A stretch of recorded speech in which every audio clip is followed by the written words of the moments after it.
పెళ్లి ఆలస్యమవుతోందా? అయితే ఈ పరిహారాలు పాటించండి. ప్రతి ఒక్కరి జీవితంలో ఒక్కసారే వచ్చే మధురమైన వేడుక వివాహం.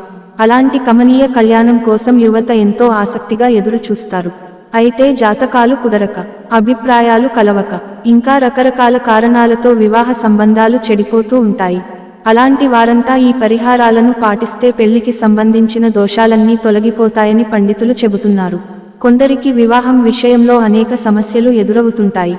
జ్యోతిష్యం ప్రకారం గ్రహాల స్థానం సరిగా లేకపోవడం వల్ల పెళ్లికి సంబంధించి అనేక సమస్యలను ఎదుర్కోవాల్సి వస్తుంది. ఇదిలా ఉండగా జ్యోతిష్య శాస్త్రం ప్రకారం ఎవరి జాతకంలో అయితే గురు గ్రహం బలహీనంగా ఉంటుందో వారంతా వివాహ సమస్యలను ఎదుర్కొంటూ ఉంటారు. ఇలాంటి సందర్భంలో గురువారం రోజున కొన్ని పరిహారాలు పాటించాలి. ఇలా చేయడం వల్ల మీకు అదృష్టం కూడా పెరుగుతుంది. మీ చిన్నారులకు సంబంధించిన సమస్యలు కూడా పరిష్కారమవుతాయి. ఈ సందర్భంగా గురువారం రోజున ఎలాంటి పరిహారాలను పాటించాలనే పూర్తి వివరాలను ఇప్పుడు తెలుసుకుందాం. గురుదేవుళ్లకు పూజ.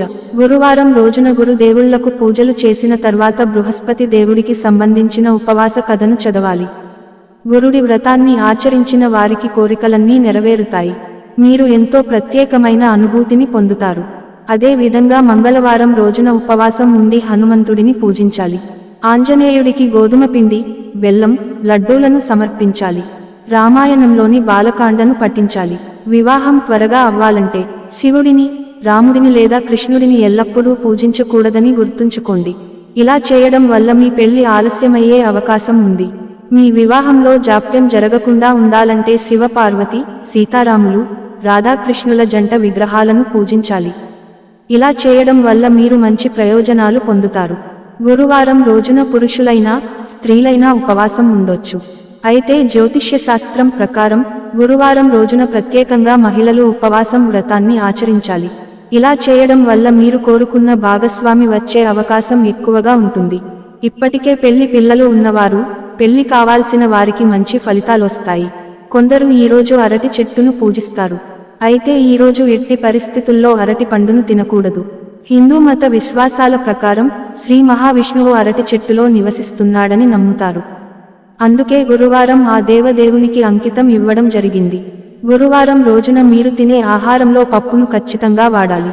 అయితే ఎప్పుడూ ఎక్కువగా తినకూడదు. మీకు ఉండే వీలును బట్టి ఒకే సమయంలో ఆహారం తీసుకోవాలి. అలాగే గురువారం రోజున నుదుటిపై గంధపు తిలకం రాసుకోవాలని పండితులు చెబుతున్నారు. ఇలా చేయడం వల్ల మన మేధస్సు పెరుగుతుంది. గురు దోషం కూడా తొలగిపోతుంది. మీ వైవాహిక జీవితంలో ఆనందం, శాంతి పెరుగుతుంది. గురువారం రోజున గురువుకు సంబంధించిన దేవాలయాలకు వెళ్ళి ఆ ఆలయ ప్రాంగణంలో పప్పు, కుంకుమ వంటి వస్తువులను దానం చేయాలి. ఇలా చేయడం వల్ల మీ జాతకం గురుడు బలపడి మీరు సానుకూల ఫలితాలను పొందుతారు.